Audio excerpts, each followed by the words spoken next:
রান্নাবান্না হয়ে গেছে, আর ওদেরকে খেতেও দিয়ে দেবো। ওদেরকে আগে খেতে দিয়ে দেবো, পরে একটু স্নান করতে যাবো। শরীরটা আজকে ভালো লাগছে না, তাই বিশেষ কিছু রান্নাবান্না মানে এমন কিছু বেশি খুব পথ করিনি, অল্পই করলাম। রান্না করেছি হচ্ছে যে এখানে রয়েছে ভাত, আর এখানে রয়েছে লাফা আলু ভাজা,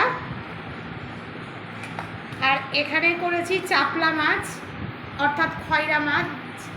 এই মাছের সর্ষে বাটা করেছি, একটু শুকনো শুকনো করে করেছি। আর এখানে করেছি মাছের মাথা দিয়ে আলু দিয়ে একদম লাল লাল করে একটু ঝোল করেছি অল্প অল্প। এই মাছের মাথা আমার বর, আমার ছেলে সবাই খেতে ভালোবাসে, তাই মাছের মাথা দিয়ে ঝোলই করলাম।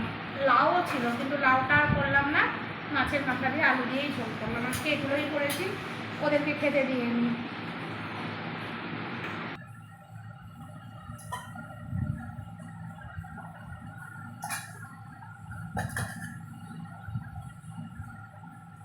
এই যে আমার বরের ভাতটা বেড়ে দিলাম, তারপরে ছেলেকেও দেবো, আমিও নেবো। আজকে এই পর্যন্ত।